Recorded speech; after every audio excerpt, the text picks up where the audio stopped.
যদি কেউ দোষী হয় তিনি নিশ্চয়ই শাস্তি পাবেন এবং আমি চাই তিলোত্তমার বিচার হোক। আমি সিবিআইকে অনুরোধ করব যত তাড়াতাড়ি বিচার হোক, এমনকি 3 মাসের মধ্যে তারা যেন ফাঁসির অর্ডার দেয়।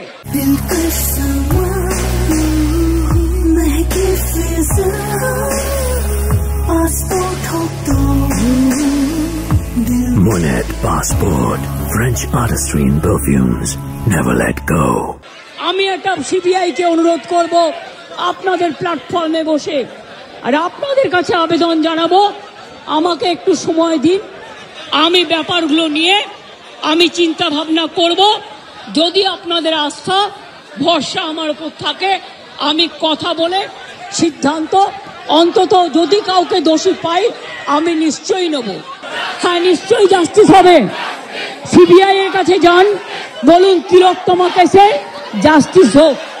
আমি আবার আপনাদের কাছে বিনীত অনুরোধ করব যে আপনারা নিজেদের মধ্যে কথা বলুন, কথা বলে সিদ্ধান্ত নিন এবং আপনারা কাজে ফিরুন। আপনারা আমার ভাই বোন, এটুকু জেনে রাখবেন আপনাদের জন্য সিম্প্যাথি। আমি কোনো অ্যাকশন নেব না। আমি ইউপি পুলিশ নই।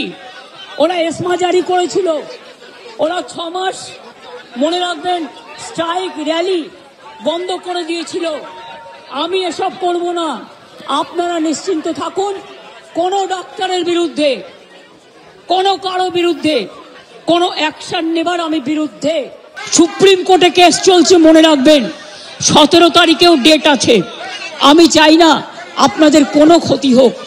আপনাদের দিদি হিসেবে আপনাদের কাছে আমি অনুরোধ করতে এসেছি। আমি মুখ্যমন্ত্রী নই, আমি মুখ্যমন্ত্রী হিসেবে বলতে আসিনি, আমি আপনাদের দিদি হিসেবে বলতে এসেছি। তাহলে আপনাদের অনুরোধ করব আমার কথা শুনুন। আগেও আপনাদের সমস্যা আমি সমাধান করেছি এবং আবার আমি করবার চেষ্টা করব। আমাকে একটু সময় দিন। আমি আপনাদের আন্দোলনকে কুর্নিশ জানাই। আমার পোস্টটা বড় কথা নয়, মানুষের পোস্টটাই বড় কথা। আমি আপনাদের কাছে বলতে এসেছি, কাল সারা রাত ঝড় জল হয়েছে। আপনারা যখন কষ্ট পেয়েছেন আমিও সারা রাত ঘুমোতে পারিনি, আমারও কষ্ট হয়েছে। কারণ আপনারা যখন রাস্তায় থাকেন আপনাদের জন্য আমাকেও কিন্তু পাহারাদার হিসেবে জেগে থাকতে হয়। যদি আপনারা কাজে ফিরতে চান আমি আপনাদের প্রতিশ্রুতি দিচ্ছি, আপনাদের ডিমান্ডগুলো আমি কথা বলে সহানুভূতির সাথে আমি স্টাডি করব। আমি আপনাদের কাছে আবেদন ছাড়া আর তো কিছু করতে পারি না, আমি আপনাদের জোর করতে পারি না। আমি আপনাদের কাছে আবেদন করে গেলাম।